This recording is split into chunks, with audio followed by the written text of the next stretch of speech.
Who doesn't love a fresh stack of pancakes in the morning? Add some pure maple syrup, and they're nearby perfect.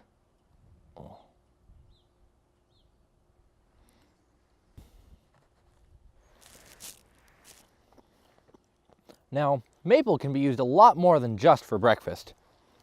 There are so many other maple products that get produced every year. For example, there's pure maple sugar, maple mustard, maple cream, and even maple candy and maple barbecue sauce. Now, with all these products, the question is, where do they come from? To get that point across, let's start at the beginning. The very beginning. The history of maple syrup can be traced all the way back to the Native Americans. When it was first discovered, slashes were cut into the tree and the sap was collected in birch containers as it ran down the tree. Over time, these crude techniques became more refined in order to protect the tree and to make the process easier. Inserting wooden taps into the tree was more effective and less harmful for the tree. Boiling sap in a series of iron kettles provided more control over the process. Maple syrup and maple sugar became even more important to northeastern states during the Civil War, when the southern states stopped shipping sugarcane to the northern states. The Union Army actually asked northern farmers and Native Americans alike to step up their maple production to fill the need for a sweetener. After the war, more improvements were made as metal spouts and buckets replaced wooden ones. Tin cans were used to store the syrup, and it was discovered that wide, flat pans were more efficient in boiling sap. When the 1900s rolled around, more dramatic changes were made, and in 1964 we saw the introduction of plastic tubing to collect sap. Then, in the 1970s, reverse osmosis technology was introduced to concentrate sugar content before boiling. Even today, we see improvements through advanced technology and research. What is going on inside of the tree to produce sap? Let's start with the best type of tree for making maple syrup. The most commonly tapped tree is a sugar maple because the sap naturally has a higher sugar concentration than other trees such as a red maple or a Norway maple. So what does a sugar maple look like? Looking at the bark on the outside of the tree, the gray surface is pretty smooth on a young tree. As the tree gets older, it becomes furrowed into long, irregular plates lifting up on one edge. The smaller branches are slender and shiny in a warm brown color, sort of like maple syrup. The leaves have 5 lobes and are 3 to 5 inches wide, bright green on the top and a paler green on the bottom. Also, the edges in between the lobes are pretty smooth, not jagged like some other types of maples. When you pick a tree to tap, you want to look for one that is at least 12 inches in diameter. One that big should be somewhere between 30 and 50 years old and will have a good sap flow. To talk about sap flow, first we need to know about xylem and phloem. They are the transportation system inside the tree. Water and minerals come into the tree through the roots. As water evaporates from the leaves, it pulls the water and dissolved minerals up through the xylem. Fun fact, when an old tree is cut down, you can tell the age of the tree by counting these rings, one for each year. The rings are actually the remains of old xylem tissue because it dies each year and new tissue grows in its place. If you're lucky, you might also find old tap holes or possibly old maple taps. What we really want to talk about, though, is the phloem. A plant with green leaves makes its food through a chemical process called photosynthesis. Using the energy from sunlight, the leaves produce glucose and oxygen from carbon dioxide and water. The glucose, or sugar, is used by the plant for energy and to make other substances like starch and cellulose. When the glucose or sugar mixes with water inside the tree, the sweet sap is produced. The sap moves through the tree in the phloem, so the tree is helped to make new buds. The sap flows through the outer portion of the tree trunk called the sapwood. When we insert a maple tap into the tree, the end on the inside of the tree goes into the sapwood, so the sap can be directed to flow out of the tree into a bucket or tubing. The sap doesn't flow all year, just in the late winter and early spring. When the air temperature rises above freezing during the day, a positive pressure develops in the tree, causing the sap to flow. When the temperature falls below freezing at night, suction or a negative pressure is created, pulling water in through the tree's roots. This replenishes the sap in the tree so it can flow again the next time temperature is above freezing. This cycle typically happens for about 6 weeks from late February to early April. That's when we collect the sap and turn it into maple syrup. Collecting the sap doesn't hurt the tree. If you follow the guidelines about tree size and the number of taps, maple producers are only removing about 10% or less of the tree's sap. That is too small of an amount to hurt the tree under normal conditions. Now, let's see how we actually tap the tree. So we're here by a sugar maple, the best choice for collecting sweet sap. First thing to tap this tree, we are going to drill a 5/16 diameter hole about 2 inches into the tree.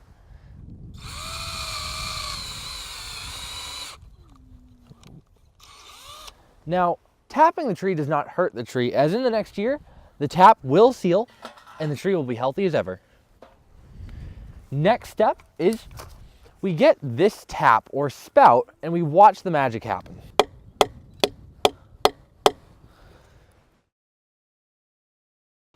Once the tap has been inserted, we put the bucket on top and we place a cover to make sure all the sap stays clean.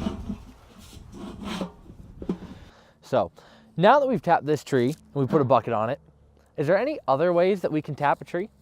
Yeah, there's actually a much more efficient and maybe more productive way to gather sap, and we can go see that. Sweet. So kind of the first step up from buckets being a little more efficient at gathering sap was just the use of tubing, which has been around a long time. I don't know if I know the exact date. So instead of hanging a bucket on a tap hole, you've now just attached plastic tubing that connects a tree to many other trees, and then they'll either run right to its own bucket, or depending on the size and scale of the orchard, they run from tree to tree right to, you can see kind of the black main line in the background here.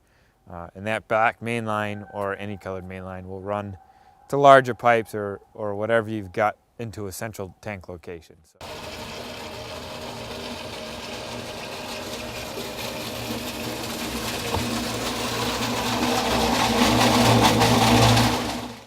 So we've actually trucked some sap in, runs in underground. We have storage tanks here, storage tanks upstairs.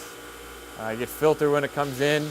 Some of it's pumped in, that gets filtered. We also have sap that we actually pump up underground, comes in, but it all goes to storage tanks upstairs. So the next step, we're not boiling raw sap anymore. That's very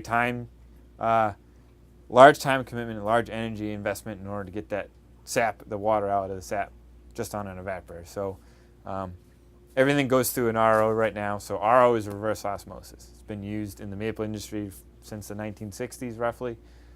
Pretty commonplace now in any commercial operation are ROs, reverse osmosis machines. We're actually running 2 of them. And all these are doing, for as big and as fancy as they look, all they're doing is removing water from sap, which is the same process we're going to do on an evaporator, except for we don't need a heat source.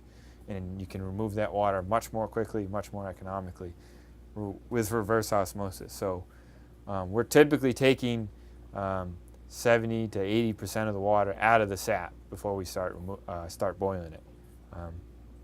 You may have heard it takes an average of 40 gallons of sap to make a gallon of syrup. And that's all based off the sugar content of the sap. So then when we're coming in here, this is the evaporator room. So your raw sap's actually coming in on this side. It's been filtered. We've removed some of the water. In order to actually get the flavor in the syrup, we've got to finish it on heat. And you have what's called Maillard's reaction, which actually plays into the flavor characteristics of the syrup. If you didn't have a heat source and you just took the water out of sap, you wouldn't have the flavor. So you need the heat to get the flavor and to help remove the water. And so that's all the evaporator is doing. There's 3 different pans, lots of configurations, but you're actually using a heat source to boil the sap, to remove the water, to get left with the sugar, which is your syrup. We're really watching temperature to know when the syrup is ready. And maple syrup is ready when it's 7 degrees above the boiling point of water. And this is your temperature in the pan right now. So as it gets up to that temperature, it'll let the syrup off. The final standardized test is the density of the syrup. So you just take a sample of it and we use what's called a hydrometer. It's measuring the the bricks of the syrup. Bricks is a measure of the percentage of sugar solids in a solution. And so you're submerging that in the syrup, and we're going to get a reading on a brick scale for a hot test. And so that's kind of submerging right below it. It's got to be compensated for temperature. So when we're drawing right off from the pan, we know our temperature is about 218, and probably will cool down to 215, 210 by the time it's in our cup. So we know at that point, you know, syrup should be 66.9 to 68% bricks. So for this to be the right density syrup coming off the evaporator, at 211 degrees, it should read about 59 to 60 bricks. And so this hydrometer is calibrated for syrup at that temperature, 211. And it's always kind of a point you got to find every day, because the temperature at which water boils changes every day, depending on the atmospheric pressure. So you got to have a finished product of syrup. You got to have a couple things. You got to have a specific density, fall within that specific range. So we've tested that with our hydrometer. We've got to have clear syrup. It's got to be filtered. It's got to be clear. There's a couple different ways to filter syrup. The way we use here, because of the scale, is we actually use what's called a filter press. So you have a bank of plates. You have filter papers in between them, and they're making just a layer of a very porous material, and then you're squeezing the syrup through that porous material from one side of the press to the other, through that paper, through that DE, and that's actually what's pulling all the impurities out of the syrup. So that at that point, we're going to have crystal clear syrup. See if you can see how clear that is.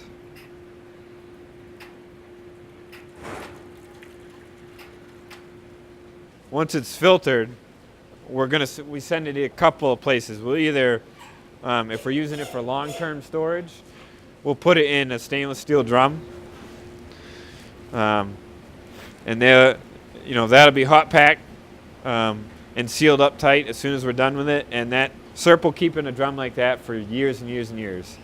We can open that up later anytime, reheat that and recan it. Or, like in the case today, we can pump syrup directly to our canning unit and can right while it's hot right off the evaporator. So if we were to do that, we'll just send some syrup over there.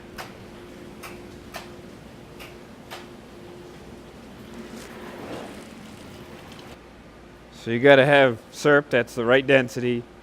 It's got to be filtered. We've got to grade the syrup, and we use the USDA grading system now. We're graded based on color, but also on flavor. So we grade on color, but the flavor is supposed to match the color somewhat. So the darker the color of your syrup, the stronger the maple flavor should be. We have a couple different instruments we can grade the syrup with. Kind of the older style, kind of subjective, based on color grade set. So you have a sample that would be, that's the darkest that a golden delicate syrup can be. That's the darkest that an amber rich syrup can be. And that's the darkest a dark robust could be. So we take a sample of the syrup and we compare it. Another instrument we have that we can grade with is a digital unit that reads the light transmittance, so the amount of light that passes through the sample. So we can calibrate that sample.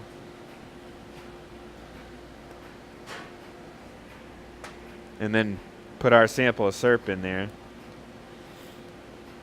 And so that's telling us that it has 36% light transmittance.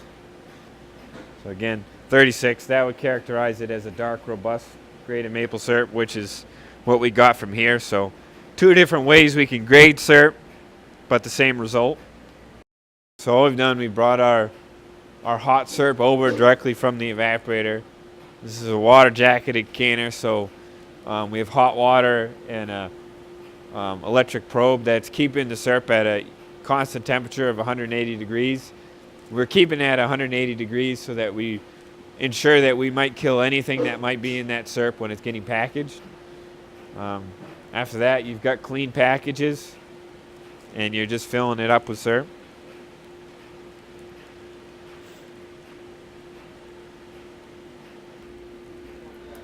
So that we're putting a tamper-proof cap on it. So it's got the syrup's at the correct density. It's been filtered. It's been graded, so we've applied the label. It's also got to have, producer information where it was packaged. So we're going to apply a label that has our name and address on it, so that if there's an issue or they really like the syrup and they want more, they can contact us.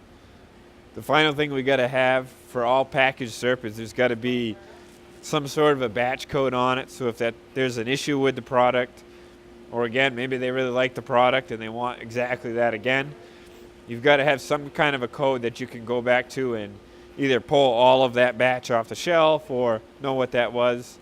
So for a batch code, we use the Julian date. Today's the 2nd of March, so that's the 61st day of the year.